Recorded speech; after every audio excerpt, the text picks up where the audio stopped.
Yo, what's going on, y'all? This is Marcus Rosa, a.k.a. Mazuma TV, back at y'all with some more boxing talk, man. I hope everybody's having a blessed, beautiful, positive, productive day. I hope y'all having a great start to y'all weekend. You know what I mean? I'm enjoying this beautiful Philadelphia weather. Nice and sunny out here in this motherfucker, man. Wanted to tap in with y'all real quick because I just got some news. I just got word. It's possibly a rumor. I don't know. It could be true. It could not be true. I mean, it could be accurate. It can be inaccurate. But regardless, we're going to speak about it anyway for the sake of boxing talk.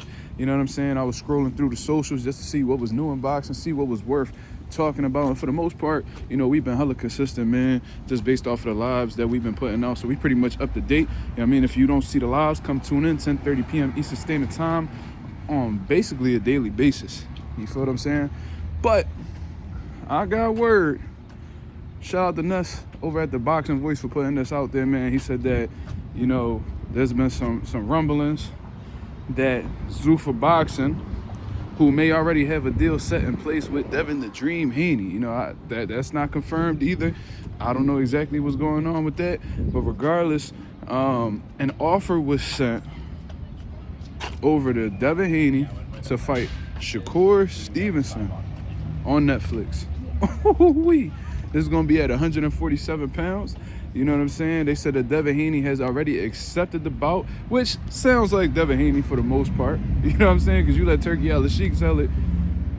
Devin Haney don't turn down any fades. And they just waiting for Shakur Stevenson to put in his answer as to whether he is interested or not. Now, what do I make of this rumor? What do I make of this information? Listen, man, if they're able to come together to make this fight happen, great fight for the sport of boxing. It's a fight that we've been asking for since, they were both at 135 pounds, to be honest with you.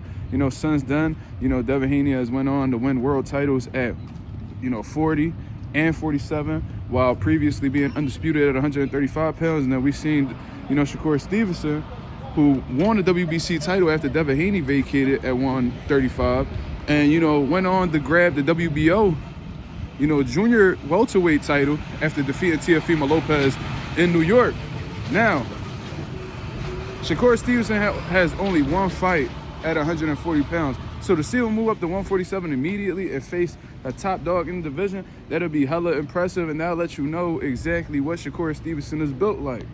You know what I mean? But one thing about me, I pay attention to what people say in interviews. I pay attention to people's thought process and doing certain things. And I'm not going to lie to you, man. Shakur Stevenson, there's a likelihood that he may not accept this fight. Because, in the past, he stated how, he's not really a 140-pounder. So why would he go up to 147? And, he's put up a lot of stipulations for dudes that he was talked about fighting that were welterweights, trying to come up with some type of compromise, fighting in the middle at 144 pounds and, things of that nature. You feel what I'm saying? So that lets me know that Shakur Stevenson doesn't really truly feel like he's ready for that move up to welterweight. He may feel like he'll never be a welterweight. Whatever the case may be, it's going to be really hard for me to believe that Shakur Stevenson is going to accept that type of offer unless it's for an amount of money that he cannot refuse. It's already on a huge platform like Netflix, bro. Netflix has hundreds of millions of subscribers, man. I could be wrong. I don't know the exact numbers, but everybody and their mom got Netflix. That's all I know.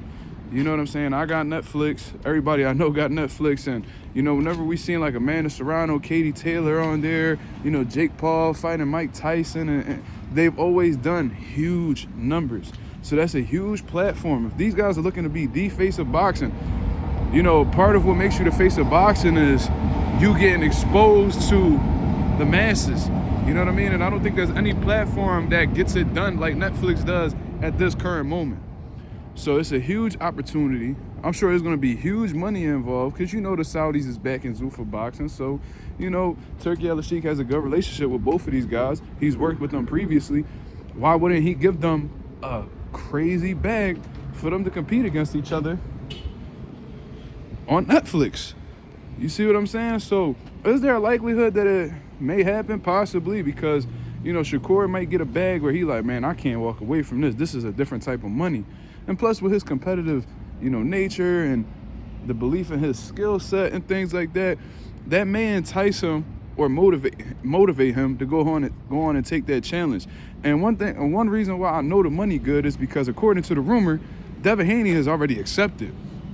So if he's already accepted the opponent, so likelihood is because it was a nice little price tag behind fighting that opponent. Because Devin Haney not gonna fight for no crumbs. He's not just gonna accept blindly without knowing how much he's getting paid. So seems like Devin Haney is with it. We got to hear exactly what Shakur Stevenson's response is to it. I'm leaning towards him turning it down, but I do think at the same time, it'd be pretty foolish for Shakur Stevenson to turn this opportunity down because, for one, you're not going to get a bigger opportunity anywhere else. You want to be the face of boxing. You know what I mean? This is part of what you have to do in order to get to that point, you know? And I always refer to Floyd Mayweather because he has been the biggest name or like the biggest star of, you know, these past few eras. And what did he have to do in order to become the man? He had to move up to 154 pounds when he wasn't a junior middleweight to fight Oscar De La Hoya, who was significantly bigger than him. But what did, you know, Floyd Mayweather do? He accepted, you know, all of Oscar De La Hoya's demands. He did whatever Oscar said. He stood down. You know what I mean? He went up into a weight class that he had no business being in. Because you got to take into consideration, like, Floyd was walking around at 150 pounds while he was campaigning at 147. So 154 is a hell of a move up for Floyd because, for one, he can't even make the weight. And these dudes is boiling down from 180, 190 to get down to that weight class. It's like, it was a tough challenge for Floyd. And if he would have said no, that would have made sense because he was justified in turning it down just based off of his circumstances. But he still took the chance. He won the fight. It paid off. And Floyd went on to do crazy shit in the sport of boxing afterwards and make hundreds of millions of dollars. If Shakur Stevenson wants to be known as that guy, if he wants to go ahead and be the so-called face of boxing, this is part of what it takes. You know what I'm saying? If Shakur Stevenson surrounds himself with guys like Andre Ward, who made sacrifices to get where he was in his career. Terrence Crawford had to make sacrifices. He had to move up multiple divisions to fight Canelo and be the undisputed pound-for-pound #1 fighter in the world, in my opinion.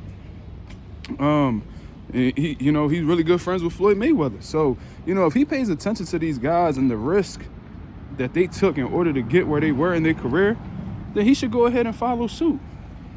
You know what I'm saying? Like, you moved up to 140 and you beat Teofimo Lopez, who was the lineal champion. All right, cool. That was great. But one thing about boxing, you have to prove yourself over and over and over and over again. That's how you validate your greatness. By not doing something one time or two times, you have to constantly show and prove that you are who you are, man. Bernard Hopkins had to prove it over and over and over again. He's an all-time great. You know what I'm saying? Andre Ward had to prove it over and over again. Terrence Crawford, over and over again. You know, Sugar Ray Leonard, over and over again. Like, this shit don't stop. Because now we're in an era where you get 2 big wins and then you're a self-proclaimed Hall of Famer. You know, that type of stuff didn't work back in those days. And I know we're not in those times now. Circumstances changes. Things are a lot different. You know, less fights, less rounds, all of that good stuff. You know what I'm saying? But one thing that has remained consistent is you have to continuously do great shit in order to be a great fighter. And nobody from this generation, in my opinion, is truly like a great fighter. Everybody's good. You know, besides Terrence Crawford, who had to retire, besides Canelo, who's on his way out and stuff like that. I'm talking about the current generation, the present. Nobody has truly proven that they are great yet, in my opinion, because a lot of these guys haven't fought each other yet. So if these two guys fight each other, and whoever comes out victorious in this is on a trajectory towards greatness. You know what I'm saying? So that's just the rumor that Ness from the Boxing Voice put out. Shout out to him for putting this information out. If it is true, I really hope that this is something that could get put together. You know what I mean? Shakur does have some great fights that he can make at 135 and, you know, even 140. You know what I mean? He could unify things of that nature, but the name that he's been associated with for years now is Devin the Dream Haney. That's a fight that we've been wanting for a while. They just haven't been able to get things done because when one guy goes into a division, the other one moves up, and you know, the timing was never right. but the time it may be right now, especially with this, you know, with this situation and exactly what's on the line. Netflix, I'm sure a pretty nice payday. You know what I mean? So it's up to Shakur. What do y'all think Shakur Stevenson is going to do? Is he going to stand on not being a welterweight and turn it down? Or will he take on this challenge and attempt to prove that he is who he says he is? Y'all let me know in the comments below. This is Marcus Rosa, a.k.a. Mazuma TV, signing off. I'll be back at y'all with another live tonight to continue this discussion. Until then, I hope you guys have a blessed, beautiful one. I'm up out of here, man. Peace.